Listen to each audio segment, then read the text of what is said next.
sempre nestes simposios temos unha parte que son os relatorios, que son maravillosos. Quero lembrar tanto as persoas que están aquí como a xente que nos está acompañando no streaming, que os relatorios serán publicados no boletín da Real Academia Galega. Entón, aínda que aquí pois foron versións máis curtas.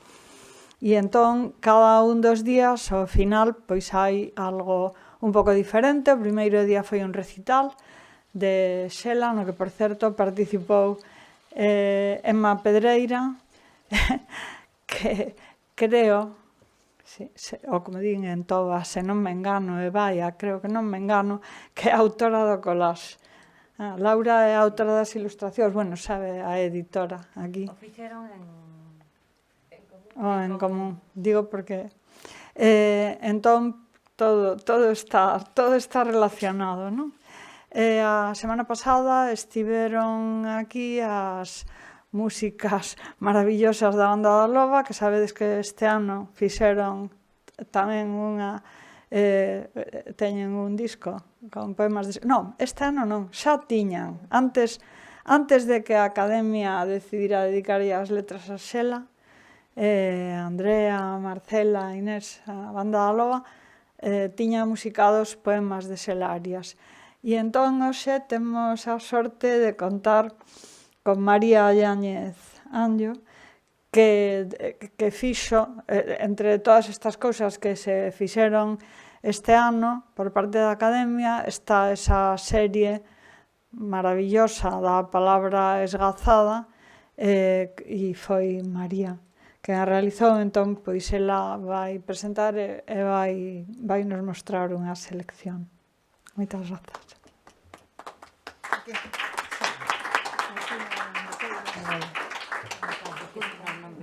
Vale. Quito a máscara, deixa... Non sei. Ti quitaxela, non? Quito. Bueno, pois boa tarde a todas e a todos. Nada, un placer estar aquí de novo. Moitas grazas ademais pechando o simposio, que casi como pechar o ano, Xela, non? Por iso, grazas por convidarme a participar e grazas sobre todo por convidarnos a facer este traballo, non? Por confiar na produtora Mírame Mira, que a produtora confiou en min, e entre todos armamos un pouco este experimento, que para a Academia non deixaba de ser un experimento, porque era a primeira vez que se abordaba neste formato a divulgación da personaxe que se dedicaba ás letras galegas, que era unha serie para internet, para ser difundida en internet. Nun ano no que, este ano penso que todo o mundo concorda en que foi un revulsivo traballar o Día das Letras cunha figura como a de Xela Arias, non? Pola presencia social que acadou, polo interese que xerou en públicos que, igual de outro xeito ou con outros homenaxeados, non estaba tan activo. Aquí creo que se demostrou que hai unha sociedade interesada en coñecer estas figuras e traballar con elas, e que este achegamento divulgativo, o sea, que a xente empatizou moito un pouco non só coa literatura de Xela, senón tamén coa súa biografía e con todos estes aspectos tan poliédricos da súa figura. Entón, que a RAC quixese sacar adiante un formato audiovisual como este, penso que completou esa vocación de chegar a públicos novos a través de novas canles. Nos mentres estábamos grabando alá a principios da primavera deste ano, porque foi todo ademais así bastante rápido, nos dicíamos así medio de broma que isto podía ser tranquilamente unha serie para HBO ou para Netflix, que aparte agora levanse moito estas series como biográficas tamén, non?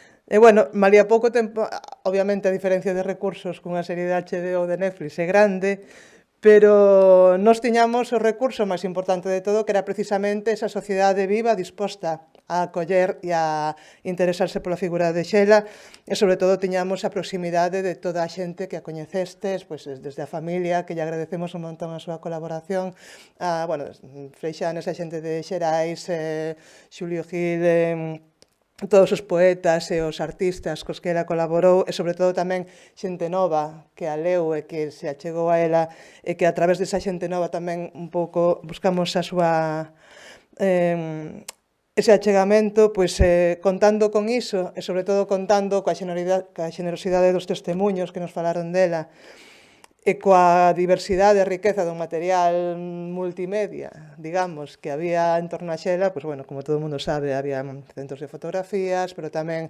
entrevistas de vídeo, entrevistas na radio, entrevistas en xornais, entón podemos contar non solamente coa voz, con ese retrato polifónico da xente que coñeceu, senón tamén coa súa voz en primeira persoa, tanto literalmente en formato de radio e televisión, como nas entrevistas ou textos que ela deixou escritos menos literarios e máis referidos á súa obra e á súa maneira de ver o mundo. Entón, pois foi toda unha viaxe a chegarse a este universo a través de toda esta xente e ter a sorte de ter todo ese material. A serie divídese, bueno, non sei se hai alguén aquí que non avise, divídese en 6 episodios, cada un deles un pouco afondando nun aspecto desa biografía, desa vida, desa obra, sobre todo, e desa conexión con distintos ámbitos artísticos. Primeiro, bueno, quixemos achegarnos ás orixes, nun capítulo que a mí me gusta especialmente, que se chama Lugo, Vigo, e esa primeira parte da súa vida na que se mostra unha nena que nace na aldea, pero que chega enseguida á cidade sen perder esa raíz forte que tiña co rural de Lugo, neste caso, e sobre todo esa chegada a Vigo, a un Vigo tamén que ese Vigo de aluvión, ese Vigo duro dos anos 80, que tamén un pouco marca xa o que imos ver a continuación. Tamén foi, para mí, un dos máis interesantes tamén é o capítulo da traducción, do traballo de edición e demais. Eu creo que iso, aí sí que, despois de falar con toda a xente do mundo da edición pioneira, do mundo da edición dos anos 80, con Xulián Maure, coa xente de Xerais, etc., aí sí que dixen, aquí hai unha serie, pero de ficción. Dixen, hai unha serie tipo, eu faría como un Mad Men, pero así nos 80 e no mundo editorial. E sería moi interesante. E deixo aí a idea, igual nunca se fai, pero vamos, hai moita historia que contar aí desa xente pioneira que estaba, digamos, inventando a maneira de editar, de traducir, de facer cultura na Galicia autonómica, non? Bueno, despois abordamos a súa poesía, abordamos esta parte interartística que tamén explicou Belén, abordamos tamén un capítulo especial a súa relación con maternidade, con Darío, a través da obra de Darío a diario.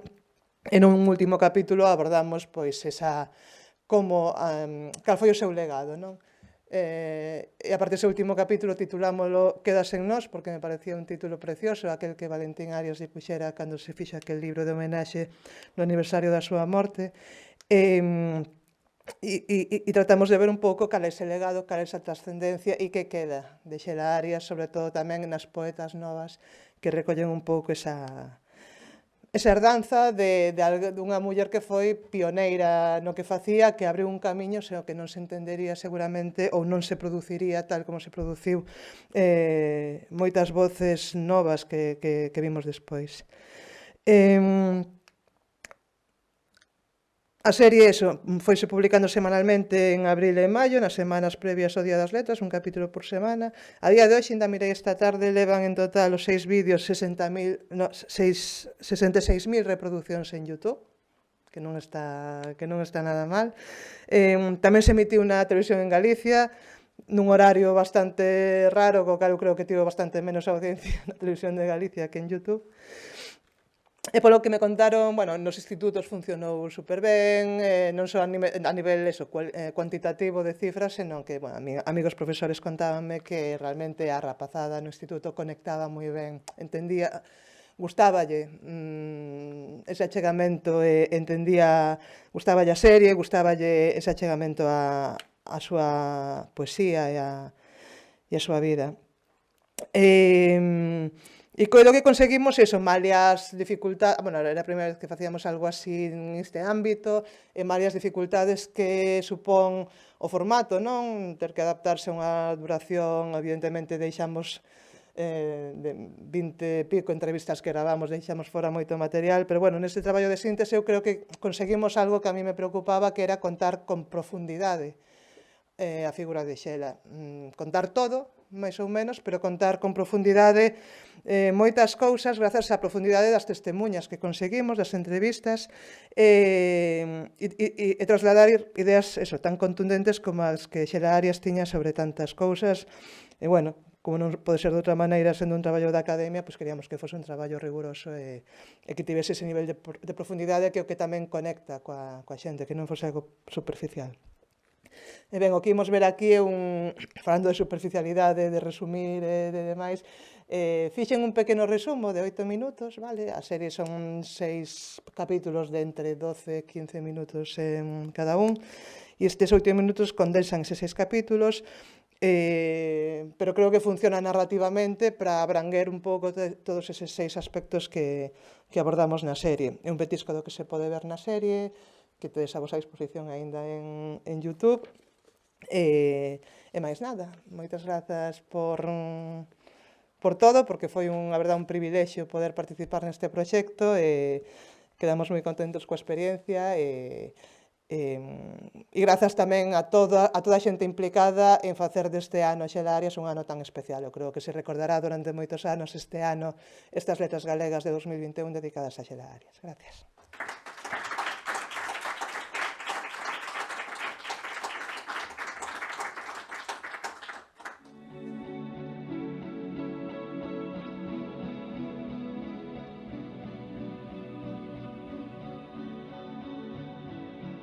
Vin unha árbore no canto dunha lúa preñada de soños. Burato baleiro, que sen escaleiras ven para fuxir. Todo tobogán, todo territorio inexplorado. Xela naceu aquí cerca, na escola Granxa de Barreiros, onde daba clases meu pai.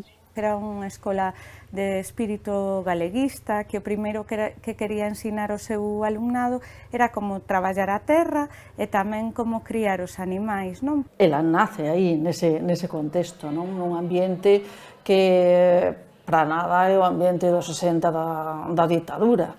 Nese sentido, a súa infancia xa foi unha infancia nun territorio moi diferente ao que podemos ter, pois, calquera de nós.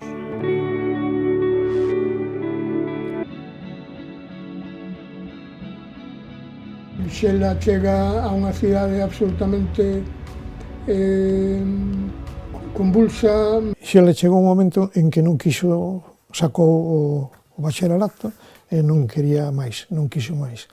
E entón, dixen, bueno, pois que veña para Xerais, porque vamos a necesitar xente en Xerais, que vamos a coller un local novo, e entón ela pode nos axudar moito porque está afeita, non, ao galego. Supoño que debo reconocer que son unha privilexiada,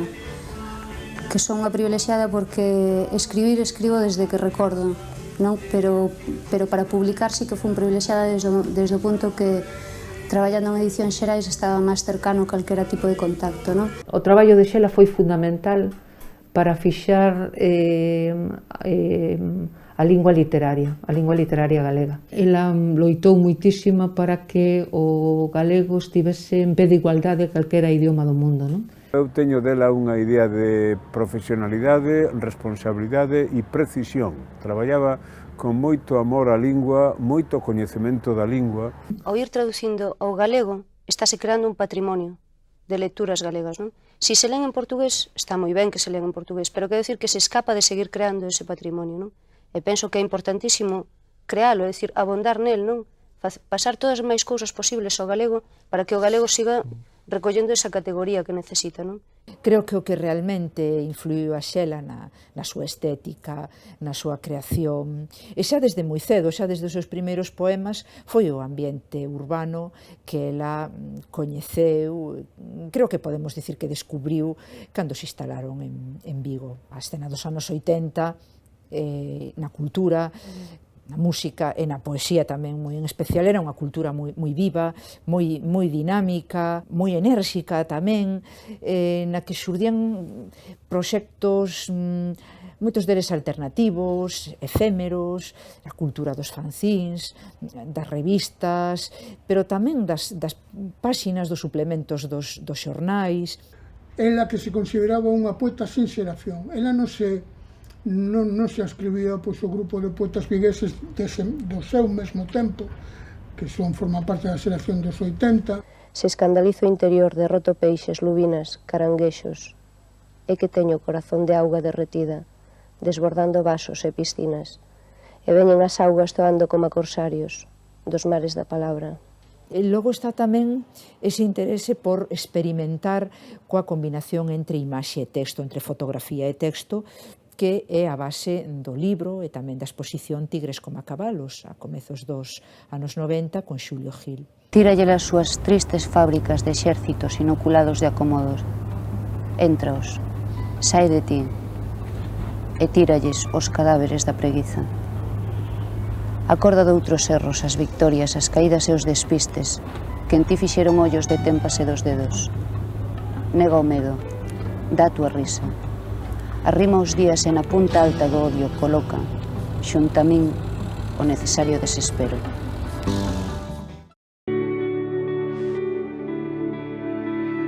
Darío a diario.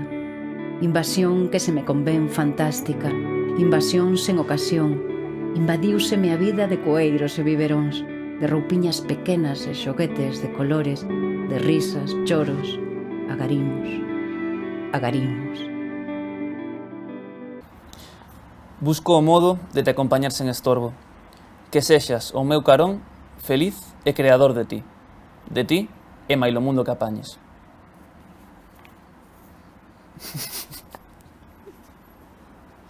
Eu creo que de Xela Arias se dixo moitas veces, ou eu lin en varios sitios, que era como unha especie de ponte interxeracional, non? Non diría, esta poeta parecese moito a Xela, ou esta outra, pero creo que se Xela non estivese, non se faría certo tipo de poesía. As mulleres, e sobre todo as mulleres novas, eu vin entusiasmo, non? E, ademais, eu creo que é algo que, digamos, agora, a xente que ao mellor non a leu, está descubrindo que fala como se estivese escrito agora. Sobre todo era unha autora que foi capaz de trazar un camiño propio e universal, non, que iso é moi importante, un camiño que vai trascender o tempo, sen dúbida ninguna, que a resitúa ao longo dos anos, que pode haber miradas constantes sobre a súa obra que a fagan cada vez medrar, non?